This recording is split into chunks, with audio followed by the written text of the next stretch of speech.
2024 లేదా 25లో డిగ్రీ లేదా బీటెక్ చదివారా? సాఫ్ట్‌వేర్ జాబ్ కోసం ఎదురు చూస్తున్నారా? అయితే కోడ్ జ్ఞాన్ 100 డేస్ కోర్సులో చేరండి, జాబ్ సాధించండి. కెరీర్ గ్యాప్ వచ్చినటువంటి వాళ్ళకి జనరల్‌గా వాళ్ళు అప్‌స్కిల్ అయ్యి నేర్చుకొని అవకాశాన్ని అందిపుచ్చుకోవాలి అనంటే, ఇటు సాఫ్ట్‌వేర్ వైపు రావాలి అనంటే ఎలా సార్ అసలు? ఎలా సాధ్యం అది? ఎలా సాధ్యము అంటే రైట్ స్కిల్ సెట్ ఉండి హ్మ్. అప్పుడు కెరీర్ గ్యాప్‌ని బైపాస్ చేయొచ్చండి. హ్మ్. సో, ఆ స్కిల్ సెట్ గెయిన్ చేసుకోవటానికి ఏం జేయాలి, ఏంటి అన్నది ఇప్పుడు మనం డిస్కస్ చేద్దాం. ఓకే. ఓకే. సో, ఎవరైతే లైక్ మీరన్నట్టు 2018 నుంచి పాస్ ఔట్ అయిన వాళ్ళు అట్లాగున్నారనుకోండి. హ్మ్. వాళ్ళకి సెవరల్ రీజన్స్ ఉంటాయి. కొంతమంది గవర్నమెంట్ జాబ్స్‌కెళ్ళాలి అని జెప్పి, హ్మ్. కొంతమంది బ్యాంక్ జాబ్స్‌కి ట్రై జేస్తారు. కొంతమంది ఐటీలోనే డిఫరెంట్ వాటికెళ్తారు. కొంతమంది కంప్లీట్ నాన్ ఐటీ దానికెళ్తారు. ఇప్పుడు హ్మ్. వాళ్ళందరూ ఐటీ సైడ్‌కి షిఫ్ట్ అవ్వాలి అని జెప్పి చూస్తారనమాట. హ్మ్. ఇట్లా చూసినప్పుడు వాళ్ళు ఫస్ట్ వాళ్ళకుండే క్వెషన్ ఏంటి అంటే, నాకింత గ్యాప్ ఉంది. నేనసలు ఇప్పుడు ఐటీలో సెటిల్ అవ్వగలుగుతానా? అని హ్మ్. జెప్పి క్వెషన్ మార్క్ ఉంటది ప్రతి ఒక్కళ్ళకి. ప్రాపర్ స్కిల్ సెట్ నేర్చుకుంటే గనక ఎంత గ్యాప్ ఉన్నా సరే దాన్ని బైపాస్ చేయొచ్చు. హ్మ్. సో, ఈ స్కిల్ సెట్ నేర్చుకోవటానికి ఫస్ట్ ఫోకస్ ఇంపార్టెంట్.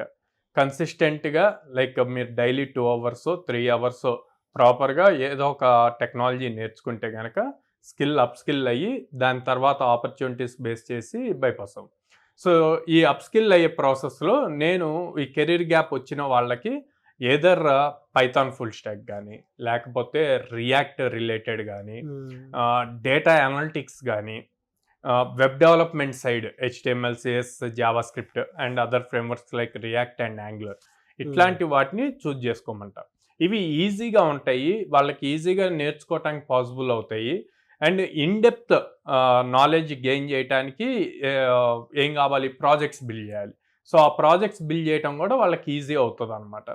సో, దీనికి ఒక continuous minimum 6-8 months time spend చేసి సబ్జెక్ట్ ప్రాపర్‌గా నేర్చుకుంటే గనక, తర్వాత మనం జాబ్స్‌కి అప్లై చేస్తూ వాటిని క్రాక్ చేయొచ్చు.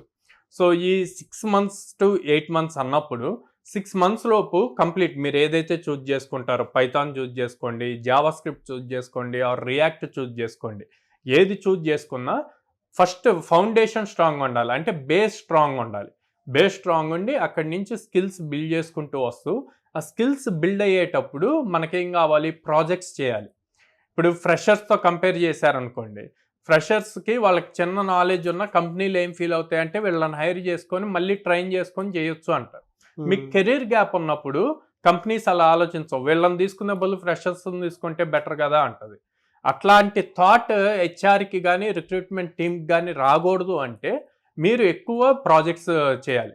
ఆ ప్రాజెక్ట్స్ కూడా ఇన్ డెప్త్‌గా real time projects like e commerce application ఇట్లాంటివి చేశారు అంటే గనక మీ రెజ్యూమ్‌లో చాలా హై వెయిటేజ్ వస్తది.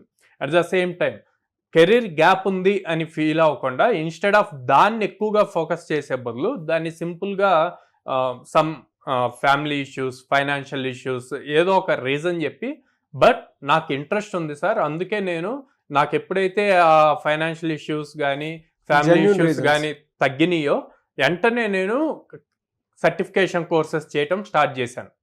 సో, ఈ స్టార్ట్ చేసి నాకున్న స్కిల్‌ని అప్ స్కిల్ చేసుకుంటూ అడ్వాన్స్డ్ లేటెస్ట్ టెక్నాలజీస్ నేర్చుకోవటానికి ట్రై చేస్తున్నాను. చేసి నేనిప్పుడు ఈ ప్రాజెక్ట్స్ చేశాను అని చెప్పి లైక్ మనం లాస్ట్ టైమ్ మాట్లాడినట్టు స్టార్ కాన్సెప్ట్‌లో ఆ ప్రాజెక్ట్ ఎక్స్‌ప్లెయిన్ చేస్తే ఇంటర్వ్యూయర్ ఇంప్రెస్ అవుతారు. ఓకే. ఏంటి సార్ ఆ స్టార్ కాన్సెప్ట్ ఒకసారి సో, చెప్పండి? స్టార్ అంటే గనక ఎస్ అంటే సిట్యుయేషన్ అండి. టీ అంటే టాస్క్, ఏ అంటే అప్లై, ఆర్ అంటే రిజల్ట్. ఓకే. సో, ఈ 4 స్టెప్స్. సో, సిట్యుయేషన్‌కి తగ్గట్టు ప్రాజెక్ట్ ఎలా డిసైడ్ అయ్యారు? ఓకే. దానికి తగ్గట్టు దాంట్లో మల్టిపుల్ టాస్క్స్ అంటే ఒక్కళ్ళే అన్నీ జేయలేరు.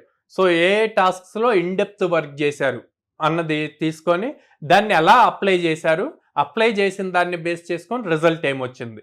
అన్నకి గనక క్లియర్‌గా ఎక్స్‌ప్లెయిన్ చేస్తే ఇంటర్వ్యూయర్ గూడా ఇంప్రెస్ అవుతారు. వాహ్! సో, ఇన్ డెప్త్ నాలెడ్జ్ వస్తది. ఎప్పుడైతే ఈ స్టార్ కాన్సెప్ట్ ఫాలో అవుతామో ఒక ప్రాజెక్ట్‌లో ఇన్ డెప్త్ నాలెడ్జ్ తీసుకొని దాన్ని ప్రాపర్‌గా ఎక్స్‌ప్లెయిన్ చేయగలుగుతారు. సో, దీనివల్ల లైక్ ఎవరికైతే కెరీర్ గ్యాప్ ఉందో వాళ్ళకి కెరీర్ గ్యాప్ కన్నా గూడా ఈ స్కిల్స్ హైలైట్ అవుతాయి. హ్మ్. సో, ఈ స్కిల్స్ ఉండటం వల్ల కెరీర్ గ్యాప్ అన్నది బైపాస్ అయ్యి మళ్ళీ వాళ్ళ కెరీర్‌ని రీస్టార్ట్ చేయడానికి యూజ్ అవుతుంది. ఎక్సలెంట్ అండి. Thank you okay. Sir. Thank you so much Sairam గారు. థాంక్ యూ అండి.